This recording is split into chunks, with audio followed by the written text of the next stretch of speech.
At Vibra Finance, we seek out the hidden gems in cryptocurrency. We will tailor your portfolio to work for you. Are you ready to transition your investments from traditional markets to cryptocurrency?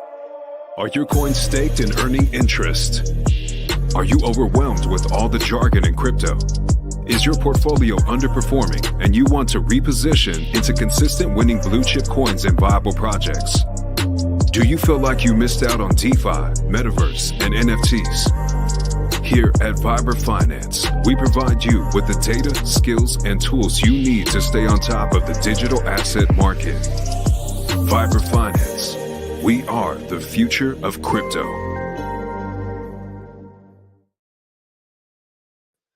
What's up, everybody? Good morning. Welcome to another episode of Vibra Live. Today, we're doing a little earlier than the late night streams. Had to get up early, chase that worm. Have my man here, coexistence Steven, on the stream. He's been crushing it with the ATROPA, the liquidity pools, his how to go about crypto with a good, healthy mindset. So wanted to have him on stream and get him the exposure he deserves. Yeah, awesome. Thank you very much for that introduction, Adam. I really appreciate it, actually. And really quite honored that you asked me to do this as well. This is my first live stream, hopefully of many. And yeah, slightly nervous, I must admit. It's a little bit of a different experience. When it's just me and the screen, it's like it's just different. So it feels like a little more pressure, but it's good. I like it. So yeah, thank you very much for having me on, man. I really appreciate it. Yeah, bro, no problem. And you know, I the live streams there. I was the same way at first. You know, you're like nervous. It's different, but once you start talking and just getting into it, it's like you're just hanging out with your buddy, just going over what you like, what you think's gonna happen, putting the tinfoil hat on, and just going to town. Love the tinfoil hats. Love the DJ tinfoil hat. So got plenty of that. Everyone does. Awesome, man. Awesome. Yeah, Raphael, what's up, Raphael? Appreciate you stopping in. Awesome. Raphael has been like a really big supporter of my channel, so thank you so much, Raphael. You've been like, your comments have been really helpful, and it's really encouraging and motivating for me when I do see the comments as well. It really it motivates me to keep going and putting content out when I know that people are actually resonating with it. So thank you so much for your support. Yes, sir. Somewhere in Hexaco, the ladies over there, got to give them a shout out. The Discourse Syndicate ladies. Soul Hex, what a pleasant surprise indeed. Should make it a repeatable event. Hey, I'm down. If it goes well today and we don't get too many dislikes, we could probably do it again. Oh, my boy Bruno.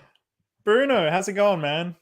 Awesome. He's one of my good friends. He introduced me to a really interesting cryptocurrency, actually. That's something I wouldn't mind talking about towards the end, actually. I'm going to be doing a video of that. Yes, BTC Mobic. I'm going to be doing a video of that sometime this week or next. So really fascinating project, that one.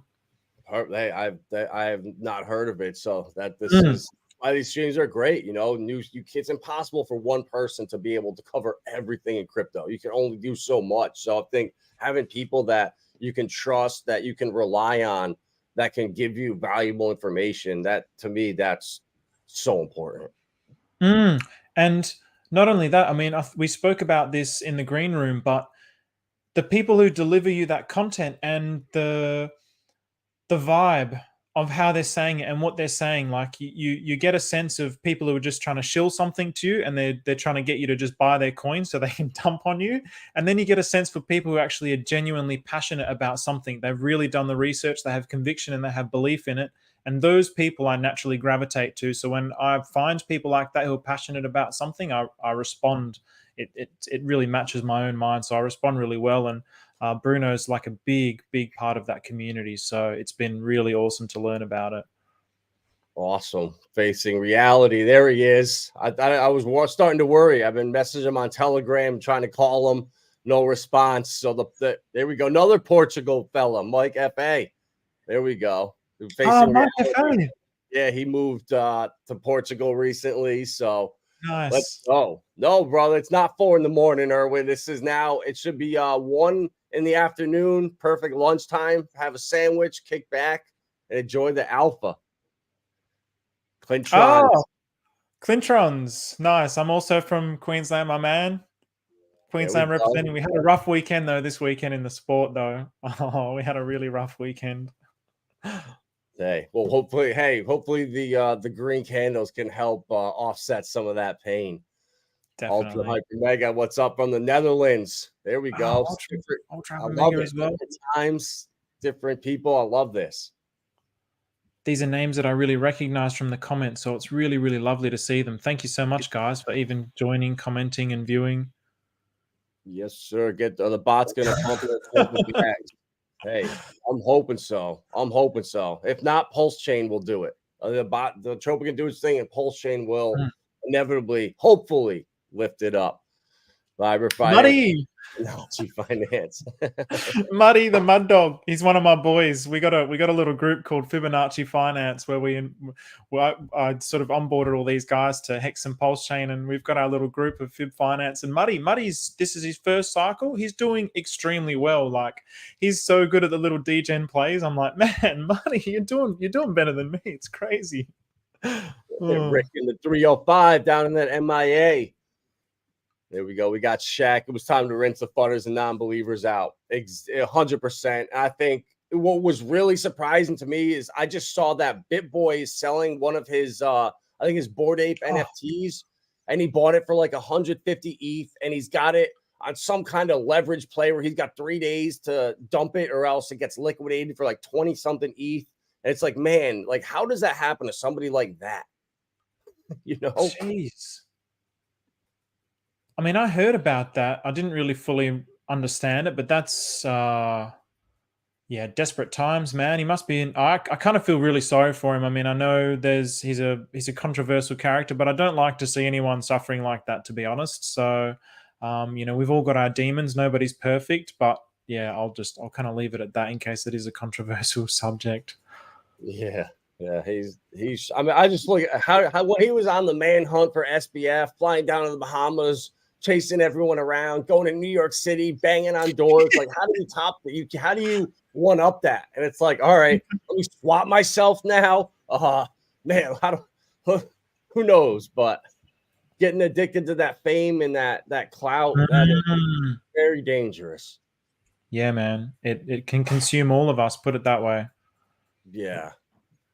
So, all right, man. Well, appreciate everybody that's in here. I think we already have 26 you guys in here this early in the morning. Norbert Nagy, thank you for stopping. Hello, everyone. Thank you, gents, for helping us. Much appreciated. You are welcome, sir. That's what we're here for. That's what I try to do. I've been here for almost 4 full years now, every day, going on 5 years.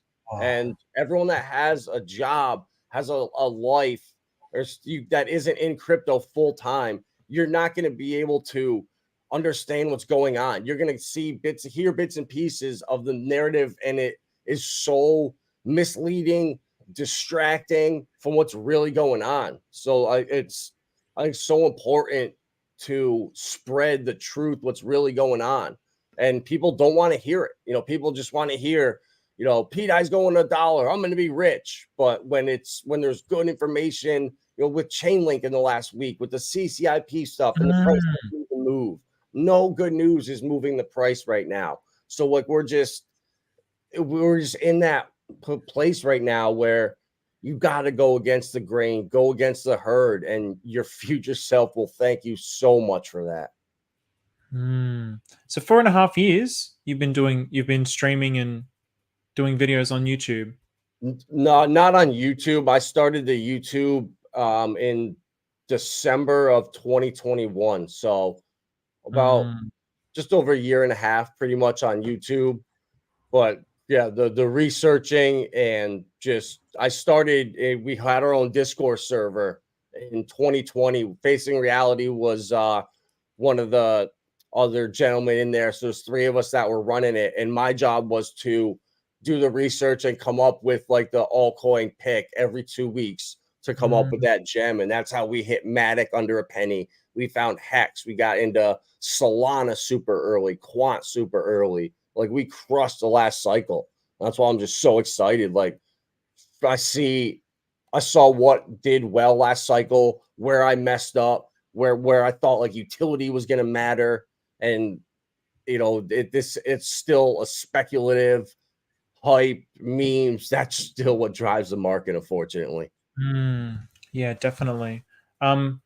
If you don't mind as well, just before we get too far ahead, because I did want to ask you this question. So I really genuinely curious, like, what's your story? What, as in, what are you about? What is crypto to you? I'm really curious about what your reasons are for crypto. Are you here for the Lambos? Are you here to like make the world a better place? Just very Yeah. curious. Yeah, no, the materialistic things. I went through that phase when I was younger. So I went to college and I was on a golf scholarship. So I was thinking I was going to be a professional golfer. Didn't even really take school serious until like my junior year when reality kind of set in, and I ended up working in commercial real estate for almost 9 years. And I loved it, but I got screwed out of so many commissions, and it was just like demoralizing where you work with someone for 2 years, bring him out golfing, spend thousands of dollars on him, and make him an extra $500,000 on his property that we sold. And to get a check that says, sue me for the rest. It's like, it was just not for me. So I moved away. I was like, all right, what do I like? I like cars. I like people. So I started selling cars, and then COVID hit right when I started, like 2 months after I went through training for 2 weeks. The dealership closed. So I ended up getting sweet benefits for almost 8 months. And that allowed me to go full time into crypto. That's when we started our Discord server with Facing Reality back then. And it was just full time, started researching and doing that. And it didn't work out. Unfortunately, people are greedy and dishonest and not in this for the same reasons that a lot of the Hex community are.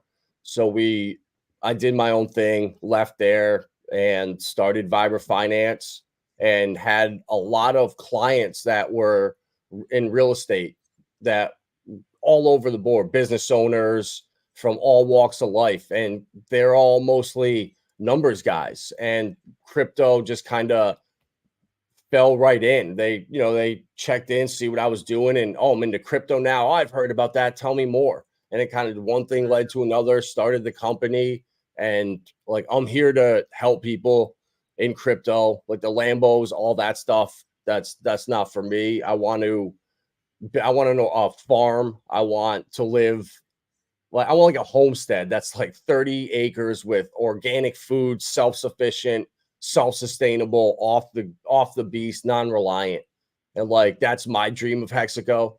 And that's what I'm gonna start building this bull market. I really made the mistake of, staking was new last cycle. DeFi was so popular in 2020. So like locking up your coins, saving yourself from yourself.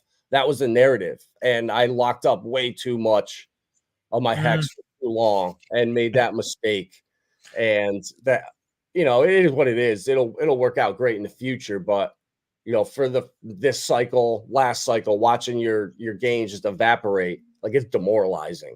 Yeah, So man. helping people not make the mistakes that I made, like, that's what I'm here for, to honestly prevent people from being wrecked. I see it all the time, new people coming in, and it's so hard to get people to understand that like less is more. Just buy a bag, forget about it, move on, tuck it away. That's all crypto is. And people try to make it so much more than that. And it really is just, I think it can be easy, put it that way.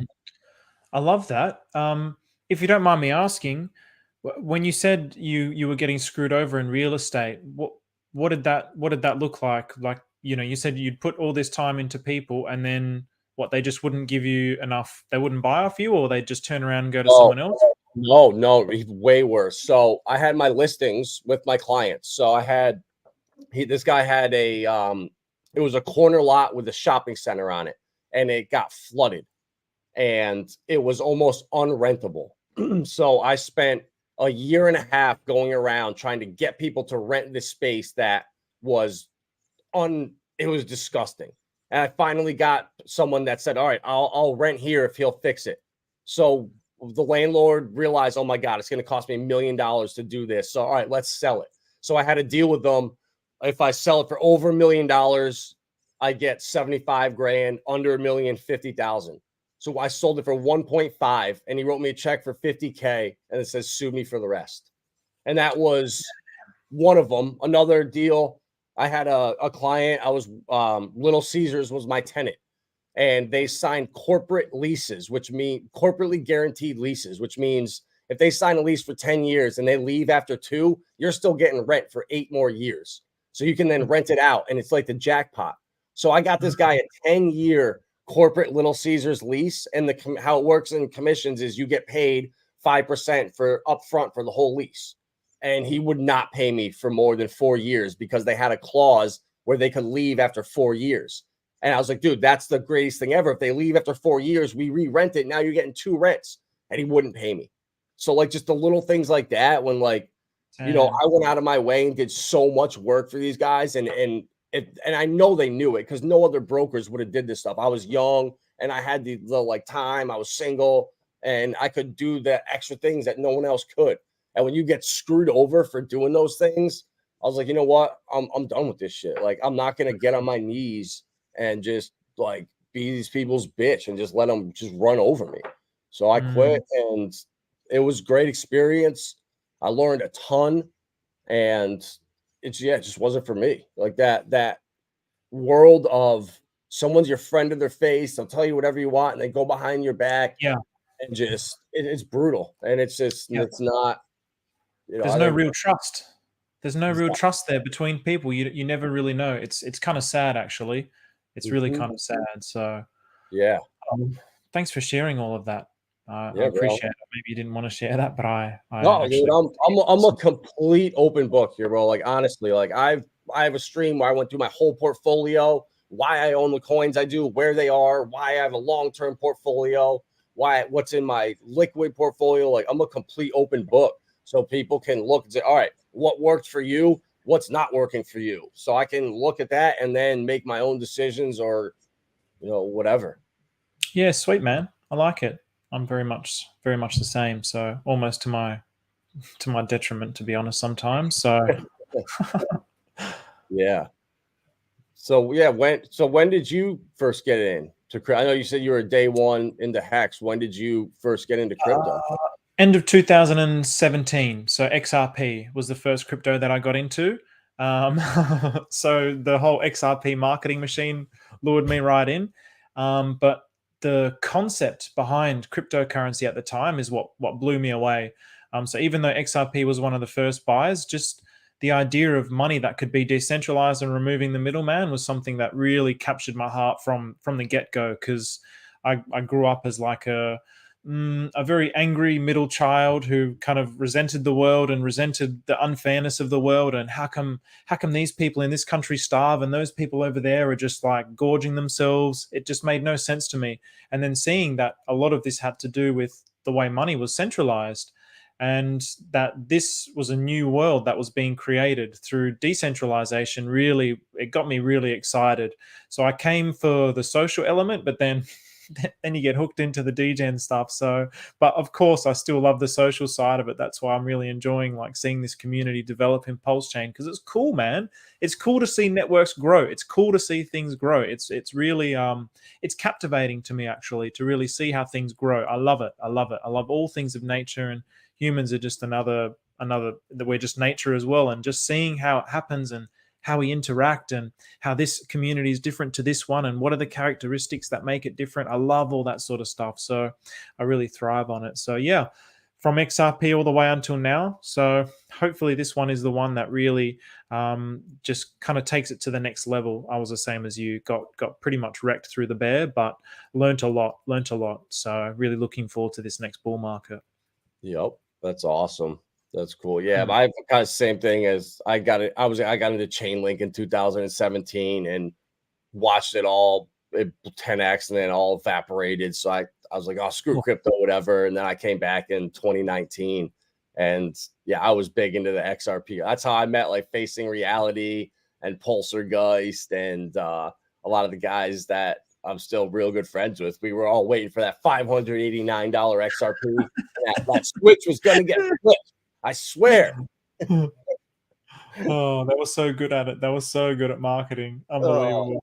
It was great. So yeah, man, I'll just look at the chat here, the ATROPA and I've been looking all morning. Don't worry. I know I saw it coming last night, and I sold out of my ATROPA, my PDI, my A1A, and I did sell a little of my Pulse Reflections, which I'm now regretting.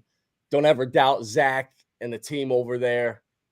And I learned my lesson. But yeah, it's we had a crazy dip those last couple days, but PDI now at 3 zeros and a 7. And all those gains from early September gone if you held through. Oh.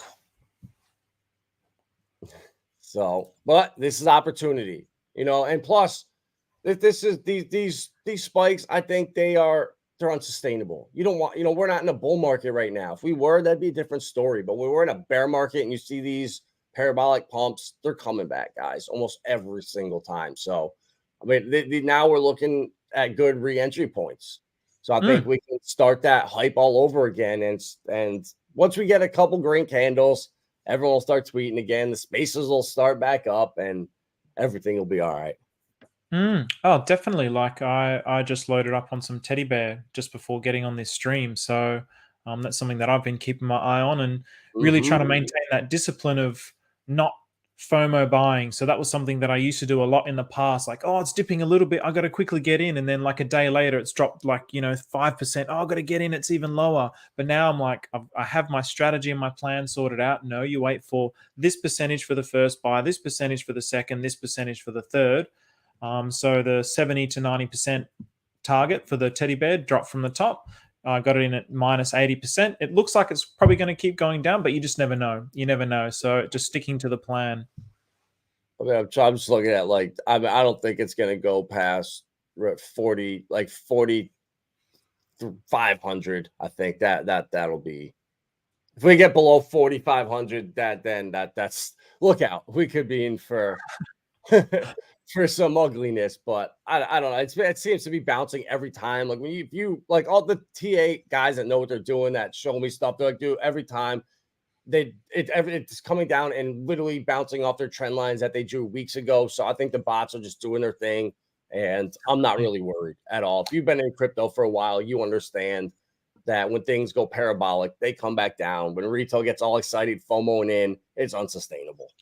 And not only that, the thing which really puts my mind at ease as well is seeing the direct relationship between what's happening with the ATROPA with what's happening in Pulsechain. So Pulsechain is on, it's on a bit of a tear at the moment. So it's, well, in relation to Pulsechain, it's on a tear. So when you see that the liquidity is flowing into Pulsechain, it's flowing out of ATROPA, it's like, well, I have no problems, because there's going to come a point where people who are going to start taking profit in Pulsechain. So it's going to reach a certain level. Then those people are going to go, right, I've just made my 50%. I'm going to take that out, flow it into some of these other projects that I like the look of. For example, ATROPA, Teddy Bear, whatever's had a nice dip, and they're going to start to flow it into those projects. It's like, it's the way the markets work, but we get so caught on what we're in and we get like one dimensional on just that chart. But there's this whole ecosystem where the money's flowing in and out of. So when I look at those relationships, I mean, even when I compare it to things like Hex, I did a post on Hex the other day, and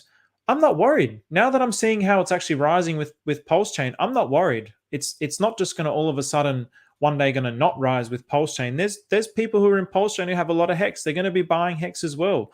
It's the same believers in both those tokens. I'm not worried at all. So not financial advice, by the way. I know for a fact too, right? Say all of us in here, we all took some of our Pulsechain or some of our Hex or new money on the side or stables and put it into all these degen plays. Well, when you make 10, 20, however many X's, where are you going to go and put that money? And I know for myself, it's going to be in Hex and Pulsechain. And now Yeah. everyone I've talked to says the same thing. So you've got to think logically. And, that's why it's like Twitter, and as good as fun as it is, it's so dangerous for new people because they don't understand the markets and they can be swayed so easily. And that's why I really try hard to just be as honest as possible and be an open book so that people can just learn and not be shilled anything, or it's bad out there. And I think it's up to the individual person as well to recognize that and actually surround themselves with, not necessarily physically, but who are they listening to on Twitter? Who are they watching on YouTube? Listen to both sides of the argument. Listen to the bears, but also listen to the bulls, and really kind of make your own objective analysis of it. Don't just get, if you just don't listen to anything but the fear, then that's exactly what you're going to be feeling. If you're feeding your mind with that negativity, then that's exactly how you're going to be feeling. Our minds are just like robots. Whatever we put in there is what's coming out of our mouth, what's coming out of our brain. It's just like that. So definitely listen to the positive people. So yeah, and I really, I'm not gonna. I was in New York City last summer. Was it last summer for NFT New York, and there's an NFT.com meetup there, and that project has pretty much rug pulled. And if you looking at it from the surface when we first got in, it had everything going for it, and now it's pretty much a rug pull. But I went there and met one of the influencers who could consider him a little controversial. The Hex community would. He's not a Hexican, but he told me that he's sponsored by an exchange and they do not allow him to mention Richard Hart products. wow. So there is bias out there. There is so much censoring, and the same entities control all the crypto news sites and all the ranking sites. So it's not genuine. It's not authentic. Why do you think that they wouldn't allow him to talk about Richard Hart projects? Because do you think it's fear? Richard Hart tells you the truth, and Richard Hart will get you to stop leverage trading. And that's where they make all their money. These exchanges is people getting wrecked. And I've never ever had a leverage trade. I've never even traded on leverage once. I honestly don't even know how to do it. And I'm so glad. It's one thing I'll never, ever, ever do. I've lost a lot of money on leverage trading. I don't know anybody that's been like, dude, I just, I put in a trade here, then I just crush it. I've never heard that in my life in crypto. Never. It's very rare. Yeah. I don't think it does exist because you start getting greedy. I know how gambling is. It's the same thing with sports. You win a couple bets and then I'll just, why not? Definitely. Slippery slope. So, yeah, bro. So what, you've been doing some of the liquidity providing. I want to talk to you about that because I did some pools and it was just, I wouldn't say it was a waste of time, but I couldn't figure out if I was making money, losing money, if the pool was even being used or not. So what's your experience been so far? Do you want me to share my screen? Is there a way for me to? Yep. So if you could, let me take this present. one down. And you could present. And share screen. So I don't show these tips again. Okay. All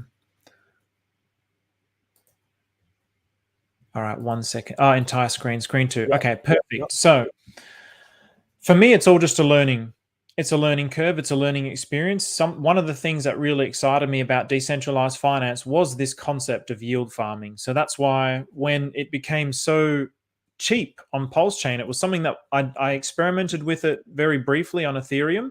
But I remember it was Cream Finance, one of the many yield farming protocols. And by the time you want to take something out, with the way the Ethereum prices were, if you want to just put in like $50 or whatever just to experiment, the gas fees slaughter you, so you're never making any money. So with Pulsechain, obviously everything's so cheap. So now I'm like really sinking my teeth into what does it actually mean to yield farm and how can you actually make money. So one of the things that I do is I try and keep everything organized and I try and track things. So this is the only way that I know to actually figure out how to actually to know how much you've actually made. So there might be a way to calculate it when you actually look at your old position in your Pulse scan or something like that. But I just literally, when I create the liquidity pool, I'll write it down and then I'll write down the date. So then I'll know as well in case something changes or gets lost, I need to double check, and I'll write down what I've actually put into it. So for example, TRSI and Hex.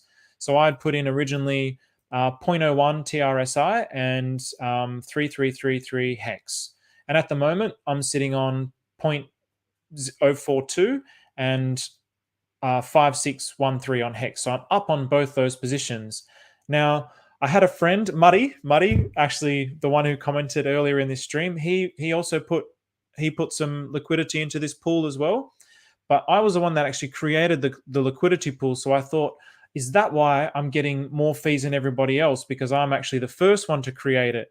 And Sonny the detective was saying in one of the in his Telegram that the person who gets in earlier, if someone comes in after that, you're getting he's very vague in his explanations, but basically they're minting your PLP. So when you actually create a pool, you get the PLP that goes to your wallet, and then they mint some of that PLP as well. So I think it's got something to do with you're also taking a cut of their yield. So the earlier you get in, maybe, I'm not too sure. I'm not 100% sure on this. So that's kind of what I thought. So then I thought, all right, well, I created all these other different ones just to see if there's any difference between the types of tokens, but they're all just like really random ATROPA style tokens. So what's this? Oh, that was another little ad. So I put a little bit more into that original pool. So it was like not 333, it was 3333 plus 469. So then if we look at this Hex one here, again, so I'm down on both. So I'm really high on the Korean symbol, but down on the Hex. So then I just go through and I check all of them every so often to see. So this is another one that's down. So I got to look at all those. How many numbers have we got here? So it's down. Oh no, that one's up there. Oh wow, holy shit. Okay, so that one is up, but I actually added another. There was another. I put 2 into it as like I put a second amount of liquidity into it to see if that made a difference. So just trying all these different combinations of things. So okay, so I put 119 plus 70. So yeah, I'm still down on that, but I've got more of the Korean. So then I'll go to some of my latest ones because I pretty much think a lot of these are pretty useless. So then I thought, okay, maybe it's about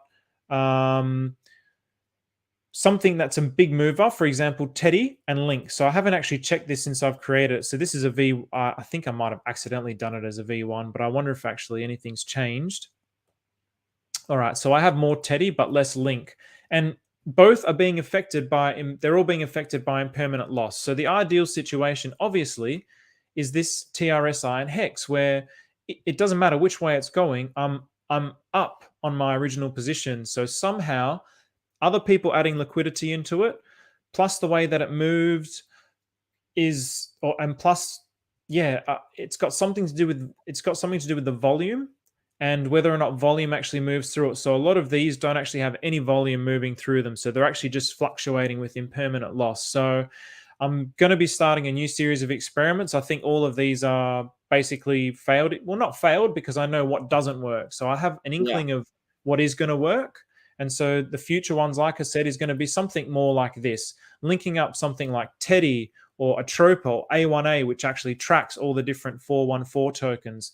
And with that and like maybe a PRC20 like Link or maybe Hedron or just whatever, like experimenting along those lines. And then I'm going to cover it again in like a week or two, see if anything's changed. So that's so far been my findings with the yield farming on PulseX. So nothing really that I can say except for the fact that it's about the volume and it's about picking the right tokens. So if you have 2 tokens as well that are moving up, then that's a winner as well. And if they're being traded a lot, if they're going up, it means they're being traded. So then you're getting those fees. So yeah, once I figure it out, I'll definitely try and share some of those findings. But at the moment, it's all a bit of a mystery still to me, unfortunately. So I wonder. So you said for that pool, you created it and people came in after. So if say you did it with like $100, and then someone came in after you and put $1,000 in there, so your percentage of the pool just got diluted to like 8%. What I wonder if you would still get a portion of their fee, like if that would still be like that. Again, I'm not too sure. My understanding from what Sonny was saying was, yeah, you get a portion of that PLP. The earlier you are, the better. That was the way that I interpreted it. But he's really quite vague. He's very like abrupt in his responses. So, and he's answering the same questions every single day. So, that was kind of my understanding. But at the same time, I think people don't actually want to be diluted as well. So I don't necessarily think that is also that either is the play, that people don't want to get diluted either. They want to have they want to have like 50%. They want to be like the main player in that particular pool. So I think that is also a downside. But again, it's difficult to actually know without the time to actually experiment with it. So it's that's good. So I get So I mean So I guess you really. Well, if Hedron starts moving up, I guess then. But I don't think that many people really are trading Hedron as much. Because I have so much of it from being in Hex early that I just honestly just dump it. Like I just mentally just sell it. Like because I know I'm gonna constantly get it in the future. So it's not like, all right, well, if I put whatever, I'll just wait a couple months and mint more. So there's no like urgency for me to, do anything. My Cosa is all staked that I have. And yeah, so the Hex, I think I'm the Hex pools, and then ATROPA, Teddy, the stuff with the volume that seems to be where it's at. That's it. Yeah, it's all about the volume. So, for example, this is the Hex WPLS, and so the Hex pool, mine was eHex, but I don't even think you can. I don't think that's the actual, or it could have been the actual. It could have been the actual Hex actually. I'll have to double check that, but I'll check the eHex anyway. So I think this is also why that particular pool, if it is this Hex, I'm going to just check. I mean, even this is like half decent volume, but I actually think it might be this Hex. If you just give me 1 second just to double check that. So I've got my where is it? Multi-charts is phenomenal, by the way, on Dex Screen. If you don't use multi-charts, it was something that I learned. No, I didn't even know about it. Oh man, multi-charts is phenomenal. So yeah, you just set up all your different charts. You can have up to 16 charts on the one tab. So now I've got all these different tabs. So now I'm just trying to figure out which one is my Hex. This is my Hex with the TRSI. The only thing with Dex Screener is each time you open a tab, you want to make sure that you've got the ratios correct. So while it loads, it automatically loads it in the value compared to USDC, but compared to the US dollar rather. So for example, this ATROPA PLS, it's not accurate. So you always need to change it to in the right kind of pair. So I'll just go down to my Hex TRSI here. So this is the pool that I created here. So I'm just going to copy the pair address, and then I'm just going to chuck it in here so I can just double check which Hex that I thought it was eHex, but it might not be the eHex. So I'm just going to double check. I think it says eHex up there. Oh, it does say eHex. Okay, there you go. So even with that small amount of, this is still decent volume. So I think that's why the TRSI and the Hex is still doing okay, because the Hex has decent volume, TRSI has decent volume, whereas my Hedron one, the Hedron doesn't have all that good volume. It's only like 3.3K in volume. So it's not really much at all. So the volume really makes a big difference in the kind of fees that you're going to generate. So that's something to keep in mind. Interesting. Because I did the pool of PDI and Anchor. And was it a unique pool? Yeah, I started my own, but I know I put it on V2, and after doing 2 seconds of homework, I realized that all the liquidity for anchors on V1. So Ah, anyone that wanted to trade more than $10 or whatever would never went to V2. So I put it on the wrong side. So I think if I put it over on V1, that will probably sure. work. But hey, it's trial and error, you know. That's it, man. Yeah, and really like learning from people that know about this sort of stuff. So I asked Crypto Sloth a lot about the liquidity providing. He's the kind of numbers guy. He's a really smart in that sense. So he knows a lot about liquidity providing. So I've learned a lot through him. So it's really just about kind of finding the information from the right people, which sometimes can be hard as well because people don't want to share the information that they have because they think it gives them an edge. And that's also something that I've been mindful of as well. I think people don't necessarily want me to share too much of this, so I'm kind of like, oh yeah, my nature is to want to share and I want everybody to win, but at the end of the day, like it's also like a dog eat dog world. But I don't want to live in a world that has that kind of consciousness. I want to build a world with a new consciousness where it's like coexistence, not dog eat dog. So there's a part of me that's like, well, if I end up losing because of it, I don't mind. But the people that do end up losing their edge because of it, I think they do mind. So I'm very mindful of that, and I don't want to step on any toes. So even if I've said too much now, if anyone's watching, I do apologize. So Yeah. but yeah, man, that's where I'm at with that. I'd actually love to know about some of the things that you're looking at as well. We was talking in the green room about Hedera, and you were talking about source swap. I'd love to look into some of that. I mean, I want to expand out into some other layer ones as well. That's part of my portfolio strategy. I don't want to be over leveraged in just one particular chain, which I am a lot at the moment. So yeah, one of my long terms is to look at something else. So Yeah. Hedera really is something That's one of the problems with the OG hexagons. It's like if it's not hex or pulse chain, I'm not gonna own it. And it's like that's cool, but if you're for my job, what I do as a consultant, when I go meet with new people, they kind of expect me to have an understanding of the stuff that they own. Imagine if you were like, "Oh, Adam, hey, I want to meet with you and go over my portfolio." All right, cool. Oh, well, let's set a date. And I come meet with you and I just say, sell everything and just buy Hex and Pulse Chain. You'd be like, what? Well, really? Okay. Wow. That's insightful. So it's really been beneficial for me to understand all these other projects, why some of them are not looking as good as they did in previous cycles. Why?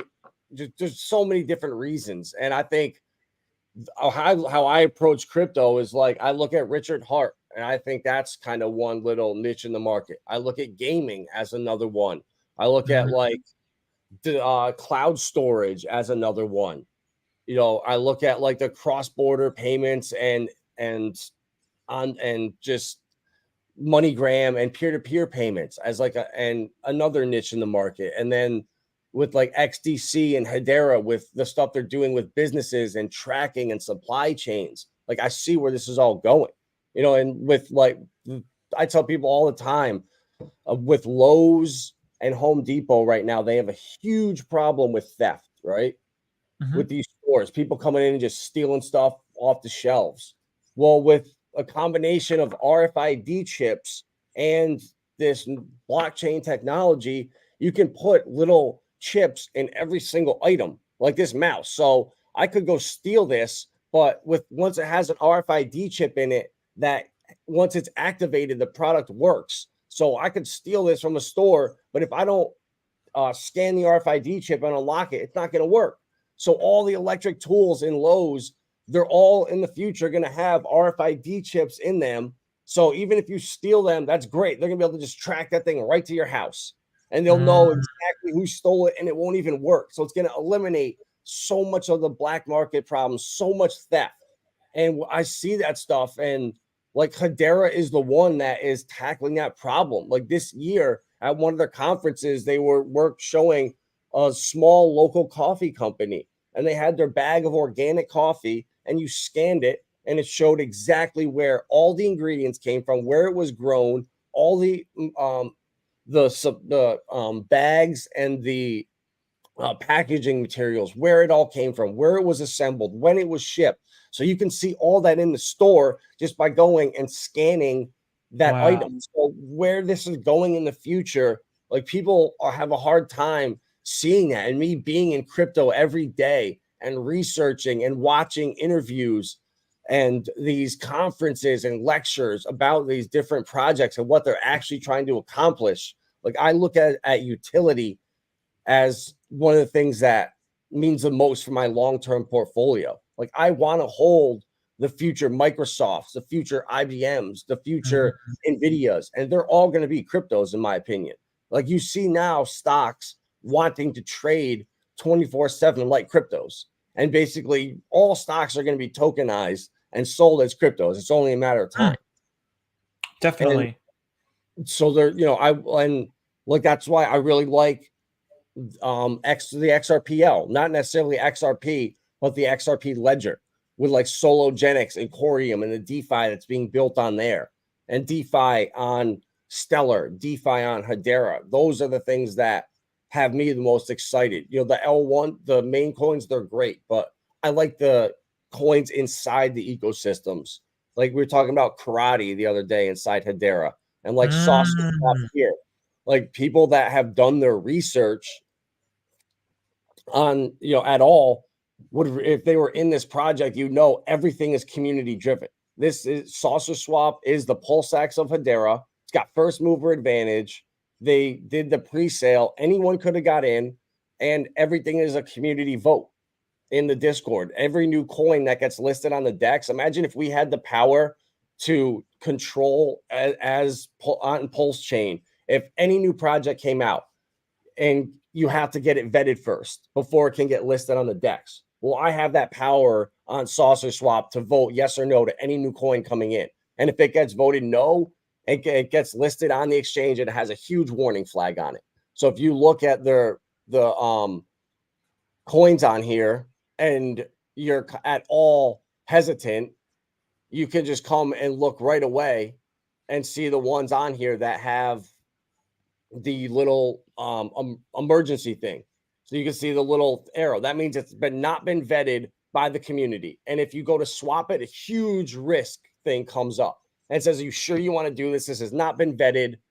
And that to me is going to help a lot of new people coming in from being scammed, just making stupid mistakes, and like how fast some of these coins are being adopted in real life. Like that's what has me the most bullish. Like with Galaxy, for example, this coin, if you go watch some of the interviews with the founder Solo and what he's doing, his partner is Spencer Dinwiddie, who's in the NBA. That guy understands where the gap is right now with fans and the disconnect with like athletes and their fans. People want to get closer. They want to interact with them directly. And that's what Galaxy's building. They already have 200 famous people, social media,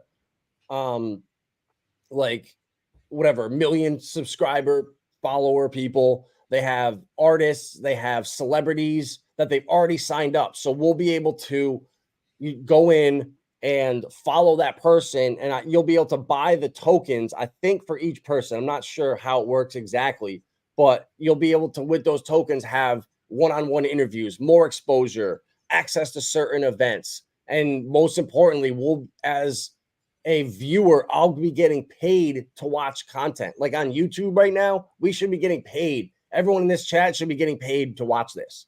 And that's where it's going to go in the future.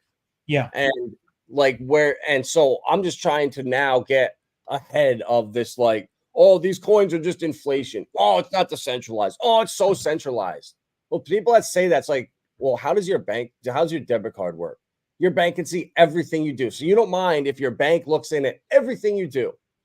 But with a crypto, it's a problem if there's a trail in the blockchain or there's some centralization. Like, it's just so crazy to me how people, the tribalism and like the toxicity, like, why can't we just all get along? Like, if you don't like a project, that's great. Just don't say anything. It's very easy. Oh, dude, it drives me nuts. Seriously, it drives me nuts. But that's just how humans are. That's how we are. And it's something that you can never change. So with Well, you can change it actually, but that's a topic for another time. I really do believe that. But so with this, for a noob, so someone who, I mean, I know about Hedera. So if you were giving me your elevator pitch, what would be the one thing that you could say, all right, if you want to, because that it's a big ecosystem, right? What would be the way that you would recommend someone to actually start dipping their toes in? What would be a good step for them to start doing? Because that's the way that I like to learn, by actually trying something. Yeah. So your first step is you got to go and get the wallet, hashpack.app. And that's the wallet for Hedera. And it's a really cool app. You can put it on your phone, on your computer. Like I do it all on my computer. And so you want to download that Hashpack wallet. First step there. And then you're going to need some Hedera to get anything in there, just like anything else for gas. And gas is super cheap. But if you can't get it on an exchange, Hedera, I recommend downloading Atomic Wallet. It is so easy. You get your own keys. Even though there was a hack, it was internal, something happened, but it was only for Android mobile users. Like I know hundreds of people that use it, and the only friend or person I know that got hacked, he doesn't even use crypto. Like he had some ETH in there and he just doesn't touch it. It was sitting there like he hadn't used the wallet in over a year and he got hacked. So it was obviously an internal problem. So just for swapping, like if you have Bitcoin, if you have Ethereum, if you have Cardano, if any coin, pretty much you can swap in Atomic Wallet for other stuff. It's cross-chain swapping. So I use it all the time. It's super cheap. So that's my best way for getting HBAR if you can't get it on an exchange. So once you have Hedera in your wallet here, then you can swap it for Saucer Swap, and that is the Pulse X of Hedera. It's the community favorite. They have great staking on here, and then there's also liquid staking. So with Hex, you stake your coins. You obviously choose how long you want to lock it up for. You can't touch it. Well, with Hedera, it's called liquid staking. You lock up your Saucer Swap and you earn X sauce, and you can then trade that X sauce. So your Saucer Swap can stay staked forever, and you can degen your liquid X sauce if you want, or you can then stake that. And what I really like is all the new projects that are coming, that are being vetted in the future, that get approved. They now have to take a bit of their supply and put it away for community members that are staking to earn extra. So if you want to be a part of the ecosystem, you got to give a little bit to the community and let everybody earn that as part of the rewards. So I just really like how it's in its first cycle. It launched in the middle of the bear market last year. It was completely fair. I was there since day one, and it's community run. So whatever, Hedera is centralized. That's for what they're doing. They have to be somewhat centralized. So ignore Hedera. Like Saucer Swap is DeFi, just like PulseX. And the projects that they have on here, there's a handful of them that I am so bullish on. Karate Combat. I have a couple streams that I talked about that, where you can earn a ton of free coins. You bet they have 12 fights each match, and you can't lose. You bet your coins, and the matches you win, you get your coins. If you lose, they don't take them out of your account. It's called up only gaming. It's how they pay their inflation. So the next one they have, I'm gonna put a couple $1,000s on it, and you can't lose. So it's a great way to earn free coins, and then you can just take those coins and swap them out for different ones in the ecosystem and build bags. So literally And this for is on free. Hedera? Yeah, yep. It's Karate Combat. It's My Karate boys Rap Cody and Muddy are gonna love this. They're gonna love this. It's if awesome, they haven't bro. heard of this. It's so cool. Like you watch the fight, you can stream it on your TV. You can watch it with the family because it's not nearly as violent as the UFC, because they don't allow the grounded pound. It's only 5 seconds. So when you're on top, dropping elbows, you can only do it for 5 seconds, and then that's it. You have to break. So it's not nearly as violent, and you can't lose. Right here, you cannot lose anything. That's up only gaming. It's how they pay their inflation. It's super unique. But if you understand that, and what I did for the last one is I took some Pulsechain, I swapped it for wrapped ETH, bridged it over, went to Atomic Wallet, swapped my ETH for Hedera, put it into my wallet, swapped for Karate, sent it to the app, and then bet on a bunch of fights. And the ones I won, I didn't do as good this time, but the 2 matches ago, I hit on my biggest bet, which it's great. Now I have free bags of other coins in the ecosystem, and the next fight that comes up, it'll be announced, I would imagine, in the next, there'll probably be one in November. They're every like 2 months or so. You were mentioning though, so you can't lose, but once it's in that ecosystem or something, you can't take it out, or what? You can do whatever you want. So once they pay you the next day in your Karate coins, you can send them right back to Hashpack and swap it back for HBAR, swap it for Saucer Swap, swap for anything in the ecosystem. Okay, so just say hypothetically, I put $100 in on the fights, they all lost. Then okay, no problem. I can just take my $100 and then just go swap it back. Yep, exactly. I mean, send that Karate right out. Yep, that's ridiculous. That is like it's ridiculous. I can't. It's almost like it's too good to be true. It's really, it kind of seems like that, and I think it's like it's a really clever, innovative way to actually market it, because obviously their competitors are the UFC. Really, that's what they want. They want eyeballs, and this concept of actually utilizing the cryptocurrency as a marketing tool is something that I'm getting more and more interested in. It's not just like excuse me, just like on the website, we're partnered with these guys, but there's actually not really any relationship. It's just like a logo on the website, but they're not really doing anything with each other. Like, this idea of actually using the tokens for the good of building up the community is a brilliant idea. It's so cool, bro. Like, you literally can't lose. And like, I am in crypto every day. Like, these are the opportunities that new people that are on a strict budget, you should be salivating over. Like, literally, you could have swapped your entire bag of Pulsechain for 3 days into Hedera. And Pulsechain during September 16th, let's see what Pulsechain did for 3 days.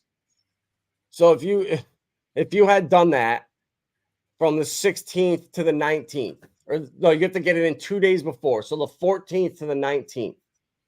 So let's see here. So the 14th.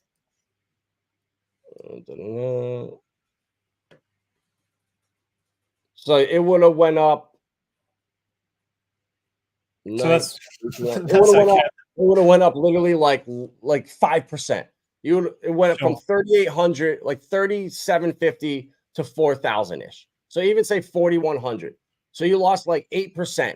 So you swapped your whole bet. So that means you would have had, if you just won 10% of your bets, you're up right there. Yeah.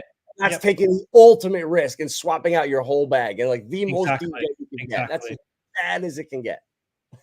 That's insane, man. That is absolutely insane. So yeah, that's something that's gonna be really curious, I must admit. So yeah, I really love that, bro. And there's a couple other coins on here like Dovu. They're tackling carbon credits. They're going live in India literally this month. So it's growing like crazy. They were on Ethereum, Binance, and Polygon. They shut down on all of those and consolidated into one new coin that just launched a week ago. And I did a 3x right off the rip, and it retraced a little bit now. But like, I'm just so bullish on the DeFi here on HBAR. Yeah, nice, man. I'm definitely curious about it. So it's, like I said, it's part of my portfolio. I divided it into threes, but right now I'm definitely overweighted in Pulsechain. So the layer ones was something that I was going to be exploring, and yeah, just your conviction behind it is really it's really contagious, and it makes me really curious about, and the way you've explained it as well makes me really curious about exploring it more. So, and the concept behind the liquid staking is really, it's brilliant. I love it. And that liquid staking, Hedera has introduced it for all institutions. Like, institutional staking and institutional DeFi is up and running for everybody across the board. Like, it's insane, but people just don't look. Like 15, Hedera can process up to 15 million gas per second. So they've already been doing, they were doing already over 1 million transactions a second. And that on the test net, like people, it's blowing up right now on the test net. So many companies are actually trialing their stuff that's going live. Avery Dennison, all the medical equipment, medical supplies, all that's going to be tracked on this ledger. All of supply chains. Literally, they said 2/3 of every cargo ship, when you look out on the ocean, 2/3 of every item on that ship will be tracked on Hedera's ledger in the future. So that's the next scale when it really starts to integrate with businesses. At the moment, it's kind of like very surface level. They're starting to integrate, but when it's actually starting to fully integrate with businesses, that's in my opinion one of the next scales of the network. they in your country, the Australian dollar is now on Hedera. Ooh, Australian dollar. Yeah. Yeah, the Australian dollar is on Hedera's block. They're working with the government down there. Nice, very nice. Like, Good so old Aussie dollar. there's just so much, bro. That it's like, you know, the rabbit hole on Hedera, bro. I'm telling you, it's a couple weeks once you start going down it of all the stuff into how, and most importantly, they can scale endlessly in the future. Like, that's the problem with a lot of these L1s we have now, is they're not sustainable.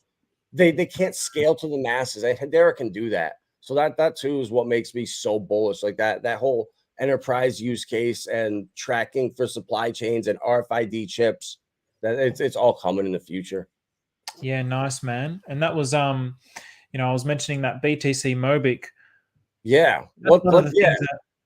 So it's brand new. It's brand new. It originated in Korea, South Korea, and it originated from this author, Otemin. So he's been lecturing and studying Bitcoin. You won't even be able to find it. And it won't be on any exchanges. It's like brand new, and it's like really grassroots.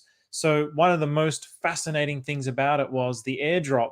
So a normal airdrop is you get a cryptocurrency that gets sent to your wallet, your MetaMask. And actually, I'll be curious. Actually, scroll down. I want to see if my blog is on here.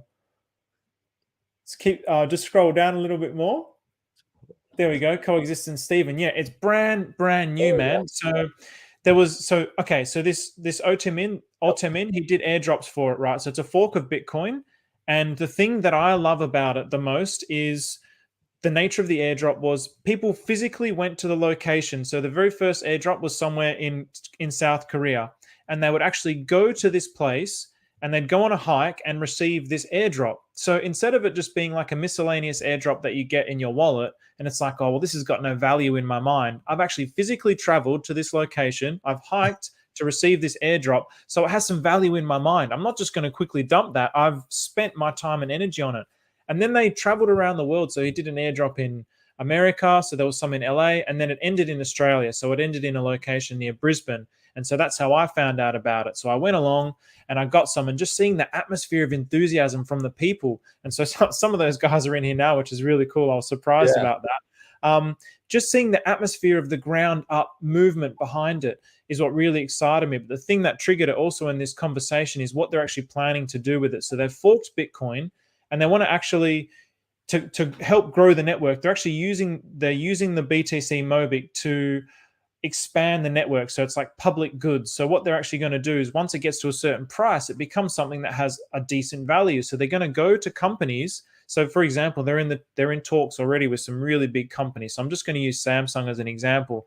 They'll say they've set aside like a few million tokens of this forked Bitcoin to give to these companies, and these companies are not allowed to sell it. So for example, let's say they give 1 million BTC Mobic to Samsung. Now Samsung can say, all right, we're doing anytime you buy a Samsung TV, we'll give you 0.1 BTC Mobic. So then already the network is growing like really fast. I mean, you look at the price there. It's not even on any exchanges yet. It's all traded peer-to-peer at the moment. So there's this real hype around it that I'm seeing that's getting me like really energized and excited. So they will give these tokens to the companies, and then these companies can use it for marketing. So people are going to go along, they'll buy a TV, they'll get the BTC Mobic, they'll start to find out about BTC Mobic, and then it's a win-win for Samsung. They've just received like free money to market with. So why are they going to say no? So there's all these philanthropic things that they're trying to do. I'm only just starting to. This is kind of where I'm at the moment, but there's so much more depth to what they're actually planning to do with companies that I'm. When you said deep dive, I'm in the rabbit hole of BTC Mobic, and I'm pretty happy that when you search for it, my website is up there, and Robin Bright Wisdom, she's also up there. She's one of my meditation buddies, so that's really cool. So yeah, like it literally just launched in like May, like this year, so it's not on any exchanges whatsoever. But the app is really easy to use. Is this it? That's it. Yeah, the app is really easy to use. So you can, because it's a fork of Bitcoin, you can also store your Bitcoin in there. So any fork of Bitcoin can be stored in there. And obviously the BTC Mobic, they've got cafes popping up in Korea already where you can start to spend this token. So it's like, I'm just amazed at the hype around it and the community. That's, again, I love the social element of it, and to have witnessed it.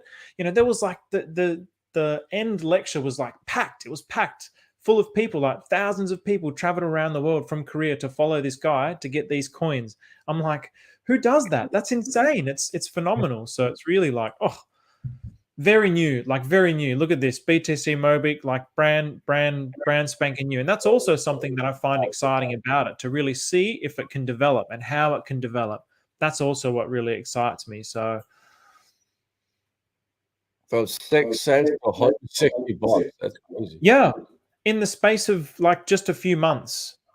And again, it's not on any exchanges.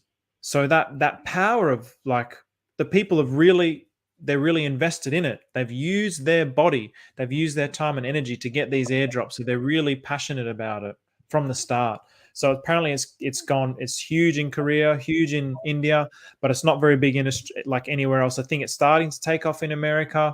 And then Australia, it's like not many. So that's what I'm curious about as well. I'm like, well, I'd like to be involved with actually spreading it, because I'm actually really interested in it, because I think it sounds like really fascinating. Well, so I go on a hike and go get mine.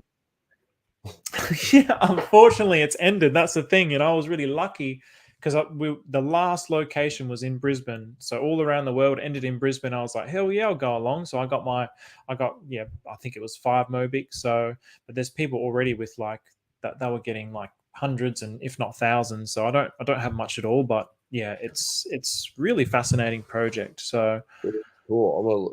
I'll look into it. Yeah, man. Well, I'm planning on doing as I learn about it, I write about it. So that helps me really like digest it. So I'll put it on my website, I'll put it on my blogs, and then I'm actually going to do a video on it. So I'm going to do a video and release the video in like a week or two. Once I actually have enough information to really like, okay, this is what it's about. And again, it's like, it's a passion project. It's a curiosity for me. It's not like, hey, buy this token and I'm shilling it. I'm actually really interested in the direction it's going. So yep. Yeah. Well, that's cool. Yeah. So the PR Pulse Reflection guys in the chat, shout out you guys. Yeah. I love Pulse Reflection. I had Zach on a couple weeks ago, and that was great. Dude, I'm just, it's so good. It's so good. I can't believe how much yield I've gotten in like 2 weeks. I just put a little bit into it. The yield is phenomenal. And then the value of the token has gone up. So I can pretty much take out my initial investment and I'm getting all that yield. I was really quite blown away at how good it is, to be honest. It was almost like, it almost seems too good to be true as well. The yield that you get, it doesn't make sense how it's that good. I haven't quite wrapped my head around that. So that was definitely a bit of a degen play for me. So yeah, dude, it's I'm loving it so far. I've had a great time, and I don't know if it's just me, but I seem to be getting more and more Pulsechain. Like the last couple of days, it's been more than the last week. So I don't know if it's more volume, if it pays out higher dividends, but yeah, I've been loving it. Well, it's per trade. So you get a percentage of each trade that goes through it. So there probably has been more volume on it. So Yeah, just you'll be able to see it. So bring it up like PRSW. You got it there, PRSW, PLS. Oh, what you got deck screener? Yeah, so it shows the volume on the side there. So you got 24 hours. Can you see? You got minutes, hours.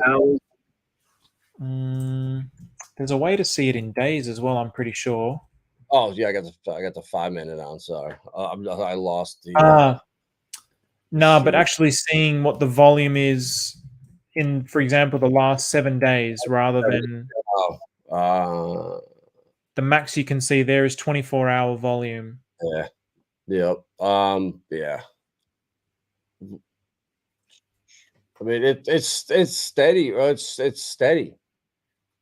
It's steadily. I think it's trending upwards in the last month. Well, if you look at the volume bars, it's definitely had a lot of volume since, well, pretty much since our birthday is like the day after our birthday. Our birthday, bro, kicked it off on the 19th of September. Was a great day. That's it. The greatest day of the year. I couldn't believe that, man. When you reached out to me and then you were talking about it being your birthday, I was like, dude, I'm 19th of September as well. What a mad dog. Oh, sick. Yeah, the sinks in life. That's it, man. Yeah, look at that. Look at that volume. It's looking pretty damn good. So there's a lot of buying and selling going on there. This is probably why I've been waiting for a bigger dip, to be honest, but it looks, it might not even come. It's just been going ballistic. It's really been going ballistic. Right. It's good. Yeah. Shout out to those guys. I'm gonna keep accumulating it, and I'm hoping that yeah, we get a nice pump. Definitely, man. And even like, we got fame and fucks and all these things going on there as well. I'm really curious about all that's going on. I've started to dabble my toes into that. There's just so many different things that you can generate yield on. You don't even really have to try that hard. That's really the beauty of crypto. I mean, the liquidity on Hedera looks insane. Like there's so many things and not enough time. That's probably the only problem with crypto. There's not enough time to learn everything. Somebody said nearly 800K in 7 days. Awesome. Wow. I like it. In How the did you last find 24 hours, yeah, Vinny, where can we go? Actually, I wonder if it's on the website. Might be on the website, yeah. Pulse reflections.